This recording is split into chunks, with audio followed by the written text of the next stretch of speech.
Assalamualaikum warahmatullahi wabarakatuh. Perkenalkan, nama saya Nidya Safira. Perkenalkan, nama saya Rehan Mansur. Perkenalkan, nama saya Muhammad Usman. Perkenalkan, nama saya Ismail. Dan kami dari kelompok 2 akan menjelaskan beberapa alat yang ada di BMKG.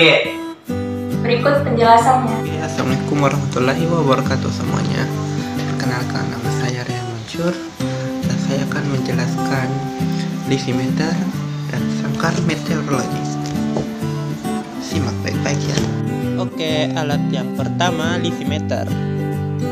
Alat ini berguna untuk mengukur penguapan air di dalam tanah, yang mana di dalam tanah tempat pengujian tersebut terdapat beberapa jenis tanah dengan keadaan permukaan yang berbeda.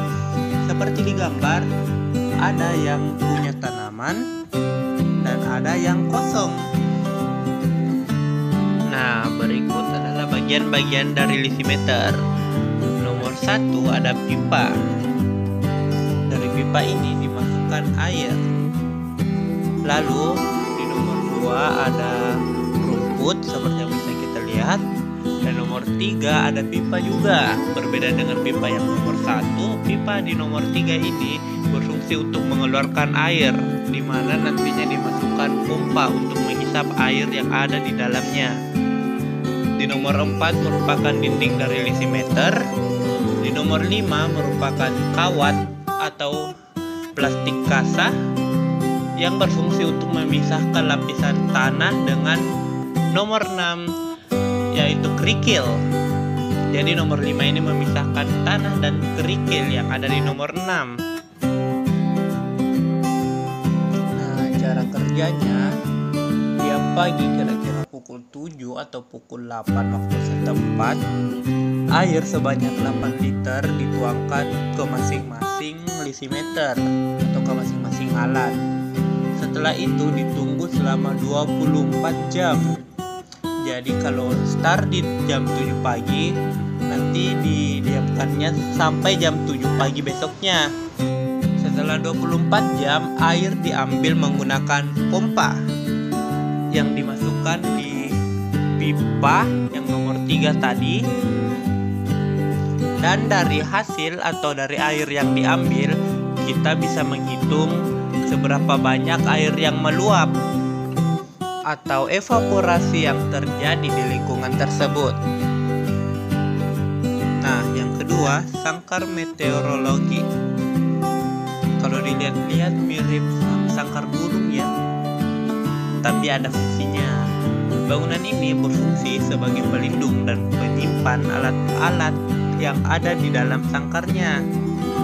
Dan kalau dilihat-lihat ada lubang-lubang di sangkar tersebut, itu pun ada fungsinya. Fungsinya agar udara tetap bersirkulasi bebas di dalamnya. Tujuan dari alat ini adalah untuk menyediakan lingkungan standar untuk mengukur suhu, kelembaban, titik embun, dan juga tekanan di atmosfer. Nah, sudah tahu fungsi luarnya, mari kita lihat bagian dalamnya. Ini dia. Kurang jelas ya. Oke. Nah, ini dia. Seperti yang kalian lihat, bagian dalamnya ada 4 termometer.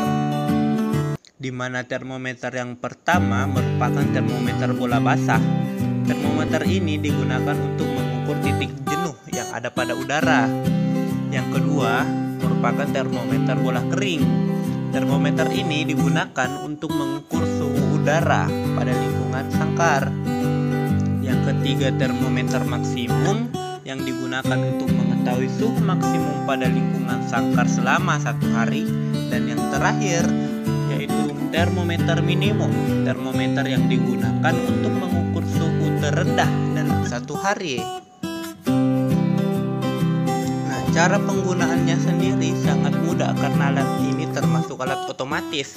Jadi kita hanya perlu datang pada sore hari dan mencatat suhu maksimum, suhu minimum, dan angka-angka yang ada pada termometer basah dan keringnya. Nah, itu tadi penjelasan dari saya. Lebih dan kurangnya mohon dimaafkan. Untuk alat-alat selanjutnya akan dibahas oleh teman-teman saya. Lanjut. Baiklah, Terima kasih. Saya akan menjelaskan pembahasannya. Assalamualaikum warahmatullahi wabarakatuh. Saya Muhammad Usman akan menjelaskan alat Campbell Stock dan HVAS. Campbell Stock ini berfungsi untuk mengukur lamanya penyinaran matahari.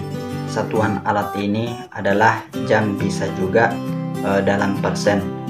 Prinsip kerja alat ini sama dengan kaca pembesar. Jadi ada bola kaca ini berfungsi sebagai kaca pembesar. Ia akan memfokuskan sudut penyinaran matahari ke bias. Jadi bias yang terpasang ini akan terbakar. Nah, untuk itu ada 3 jenis bias matahari. Yang pertama, lengkung panjang. Lengkung panjang ini dipasang tanggal 15 Oktober sampai 29 Februari. Yang kedua, lurus, dipasang pada tanggal 1 Maret sampai 11 April, kemudian dipasang kembali tanggal 3 September sampai 14 Oktober. Dan yang terakhir, lengkung pendek yang dipasang 12 April sampai 2 September. Bagaimana cara hitungnya? Kertas bias yang terbakar, kemudian ada kotak-kotak. Kita hitung beberapa jumlah kotak yang terbakar. Satu kotak ini menggambarkan 1 jam atau jumlah satu kotak terbakar penuh. Di durasinya 1 jam. Jadi tinggal dijumlah berapa jumlah kotak yang terbakar. Itulah lama penyinaran matahari selama matahari bersinar. Fungsi HVAS. Adapun fungsi HVAS yaitu untuk mengukur tingkat polusi udara ambien, menampung curah hujan setiap 6 hari. Sampler diambil, jadi ada 4 sampler per bulan yang diambil. Sampler hujan secara otomatis. Komponen alat HVAS yang pertama itu shelter, kedua penyangga media filter, ketiga pompa vakum, dan yang keempat filter media. Pengamatannya, udara yang mengandung partikel melalui filter kertas dengan kecepatan motor tinggi, debu akan menempel pada filter yang nantinya akan diukur konsentrasinya dengan cara kertas filter tersebut dipertimbangkan sebelum pengambilan sampel. Di samping itu dicabut laju aliran dan waktu pengambilan sampel sehingga didapatkan konsentrasi. Alat selanjutnya yaitu open pan evaporimeter adalah sebuah alat yang dirangka sedemikian rupa sehingga dapat mencatat jumlah penguapan yang terjadi selama 24 jam.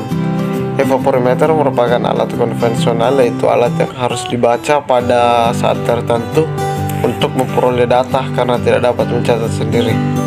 Bagian-bagian alatnya ada hot gauge. Alat ini berbentuk seperti kail yang berfungsi untuk mengukur tinggi air pada panci penguapan. Yang kedua ada steel well, wadah untuk meletakkan hot gauge serta menjaga permukaan air untuk tetap tenang. Yang ketiga ada kapanometer, alat untuk mengukur kecepatan rata-rata harian. Yang keempat ada termometer apung untuk mengukur suhu maksimum dan minimum permukaan air. Data yang dihasilkan dari alat ini adalah kadar penguapan dengan satuan dasar milimeter selama 24 jam. Yang selanjutnya alat penakar hujan tipe Hellman atau penakar hujan otomatis. Tipe Hellman adalah alat pengukur curah hujan berdasarkan intensitas curah hujan. Bagian-bagian alatnya ada corong, tangki pelampung, silinder jam, tangki pena, tabung tempat pelampung, dan alat pengatur tinggi rendah selang gelas atau sifon, dan panci pengumpul air hujan. Corongnya ini merupakan tempat masuknya air hujan yang nantinya akan masuk ke pelampung. Untuk ketinggian alatnya 120 cm dengan luas corong 100 cm persegi. Alat ini dicek sekali setiap hari. Data yang dihasilkan dari alat ini adalah waktu terjadinya hujan dengan satuan jam, periode hujan, dan jumlah curah hujan. Alat selanjutnya yaitu alat pengukur kualitas udara atau disebut dengan particulate meter PM10. Berikut penjelasannya. Partikulat PM10 adalah partikel udara yang berukuran lebih kecil dari 10 mikron atau mikrometer. Nilai ambang batas atau NAB adalah batas konsentrasi polusi udara yang diperbolehkan berada dalam udara ambien. NAB PM10 sama dengan 150 gram per meter kubik. Pengukuran kualitas udara yang dilakukan oleh Stasiun Meteorologi H. Asan Kota Waringin Timur menggunakan alat Continuous Ambient Particulate Monitor merek Thermo Scientific USA model 514i yang disetting untuk melakukan pengamatan PM10 setiap 10 menit disertai dengan data waktu pengamatan suhu dan kelembapan udara. Cara kerja alat ini menggunakan prinsip radiometrik atenuasi serta melalui filter tape untuk mengetahui partikel ambien yang terkumpul. Model 514i mengukur emisi partikel alfa dari aerosol ambien yang diambil. Sekian penjelasan dari kelompok kami. Lebih dan kurangnya mohon dimaafkan. Wallahul muwaffiq ila aqwamit thoriq. Wassalamualaikum warahmatullahi wabarakatuh.